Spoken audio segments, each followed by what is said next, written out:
Hi hello నమస్తే welcome to Aiko media. Mass Maharaja Raviteja cinema Eagle ఈ రోజు రిలీజ్ అయింది. కావ్య తాపర్, అనుపమ పరమేశ్వరన్ హీరోయిన్లుగా నటించిన ఈ సినిమాకి డైరెక్టర్ కార్తిక్ ఘట్టమనేని. ఆయుధంతో విధ్వంసం సృష్టించే వాడిని రాక్షసుడు అంటారు. అదే ఆయుధంతో విధ్వంసాన్ని ఆపేవాడిని దేవుడు అంటారు. ఆ దేవుడు మంచోడు కాదు, మొండోడు అనే డైలాగ్ రవితేజ చెప్తుంటే ప్రేక్షకులకి గూస్ బంప్స్ వచ్చాయనుకోండి. థియేటర్లు ఏళ్ళలో కేకలం అంతే. ఆంధ్రప్రదేశ్ మదనపల్లి దగ్గరలో ఒక అటవీ ప్రాంతంలో ఒక గిరిజన తెగవాళ్ళు రవితేజ విగ్రహాన్ని పెట్టుకుని పూజిస్తూ ఉంటారు.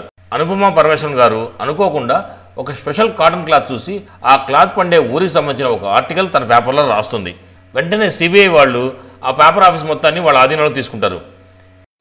అసలు ఈ రవితేజ గారికి ఆ కాటన్కి ఉన్న సంబంధం ఏంటి? ఆ ఊరి గురించి పేపర్లో రాస్తే సిబిఐ వాళ్ళు ఎందుకు ఈ పేపర్ వాళ్ళని అదుపులో తీసుకున్నారు? రవితేజ భార్యగా చేసిన ఈ కావ్య తాపర్కి ఏమైంది? అసలు ఈ సినిమా మొత్తానికి ఈగలు ఎవరు అనే ఇంట్రెస్టింగ్ పాయింట్తో ఈ సినిమాను బాగా నడిపించారు. సినిమా మొత్తాన్ని రవితేజ గారు తన భుజాల మీద వేసుకుని నడిపించారు. కథకు తగ్గట్టు క్యారెక్టర్లో డిఫరెంట్ షేడ్స్లో రవితేజ గారు బాగా యాక్ట్ చేశారు.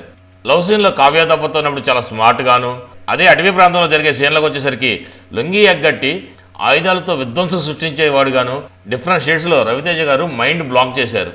అనుపమ పరమేశ్వరన్ గారు, కావ్య తాపర్ గారు వాళ్ళ క్యారెక్టర్లకి న్యాయం చేశారు. నవదీప్ క్యారెక్టర్, శ్రీనివాస్ రెడ్డి క్యారెక్టర్, అలాగే అవసర శ్రీనివాస్ గారి క్యారెక్టర్ కూడా చాలా బాగా ఉన్నాయి. అజయ్ ఘోష్ గారు పండించిన కామెడీ సినిమాలో వర్కౌట్ అయిందనే చెప్పాలి. వినయ్ రాయ్ గారు మాత్రం ఇంతకు ముందు సినిమాల్లో కన్నా ఈ సినిమాలో బెటర్ పర్ఫార్మెన్స్ చేశారు. సెకండ్ హాఫ్ కొంచెం స్లోగా సాగినప్పటికీ లాస్ట్ 20 మినిట్స్ సినిమా మొత్తాన్ని నిలబెట్టేసింది. మొత్తానికి రవితేజ గారు ఈగల్తో సూపర్ డూపర్ హిట్ కొట్టారు. మీరు కూడా ఈ సినిమా చూస్తే మీ అభిప్రాయాన్ని మా కామెంట్ రూపంలో తెలియజేయండి. మా వీడియో కనుక మీకు నచ్చినట్లయితే మా ఛానల్ సబ్స్క్రైబ్ చేసుకోండి, మా వీడియోని లైక్ చేయండి, షేర్ చేయండి. మరో వీడియోలో మళ్ళీ కలుస్తాను. అంతవరకు బాయ్ బాయ్, జై హింద్.